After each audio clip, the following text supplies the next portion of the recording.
Alright everyone, welcome back to another thrilling episode of IT Drama. If you enjoy stories where tech meets disaster and heroes are born from chaos, this one's for you.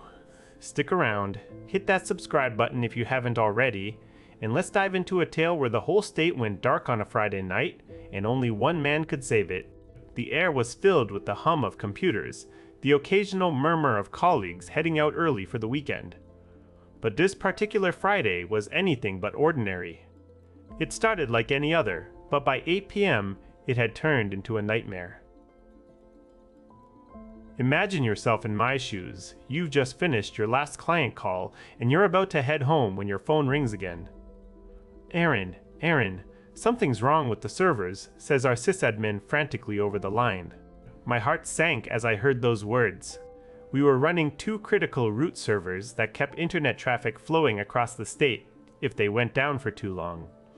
I rushed back to the office, my mind racing through possible scenarios. As I walked in, the sight was grim. Monitors flickering and dying one by one, our network heartbeat slowing to a near stop. "Have you tried resetting the power?" I asked Aaron, already reaching for the breaker box. He shook his head, eyes wide with panic. "No luck," he whispered, voice barely above a whisper. "What now? We can't just let this go down." My mind was spinning, trying to find a way out of this mess. But as the clock ticked by and no solution came, I felt a cold realization settling in.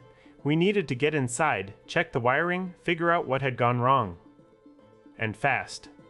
I knew it wasn't going to be easy.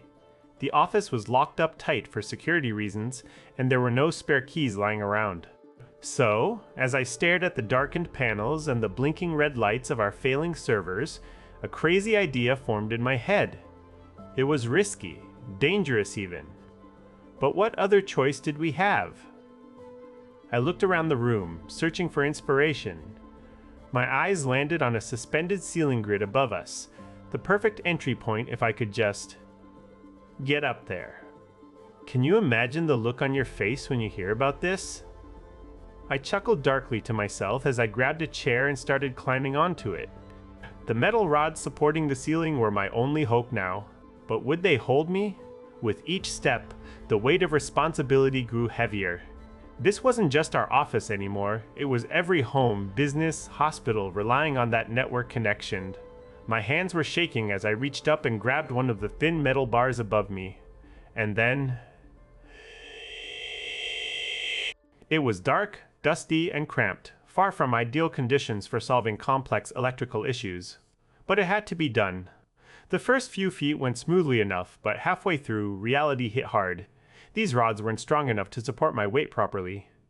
My grip on one snapped, sending me tumbling towards the floor below. Miraculously, I landed on my feet. Coughing and choking on ceiling dust, but still standing. I knew what had to be done next without a second thought. Power down that security panel, reset it, and pray for access back into the room.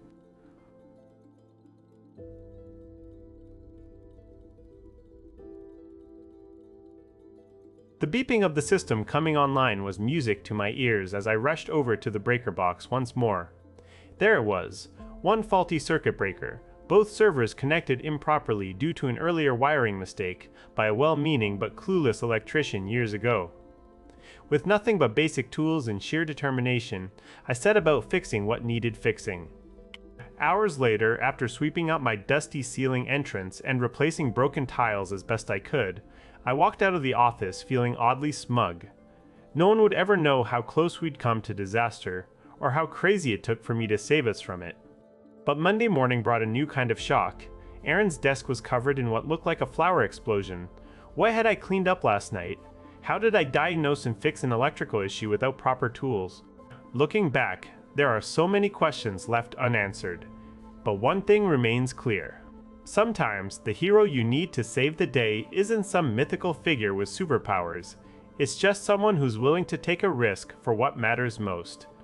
So remember folks, when things seem impossible and your options run thin, sometimes all it takes is a little creativity and sheer guts to turn chaos into triumph. And hey, if you ever find yourself needing to break into the ceiling to fix servers, at least you know how now. Thanks for joining me on this wild ride through one of tech support's most daring moments. If you enjoyed this story as much as I did telling it, please hit that like button and share it with your friends. We love hearing from you in the comments below. And don't forget to subscribe for more tales of IT heroics and unexpected adventures. Catch you next time, and stay heroic out there. Cheers, Tech Support Hero.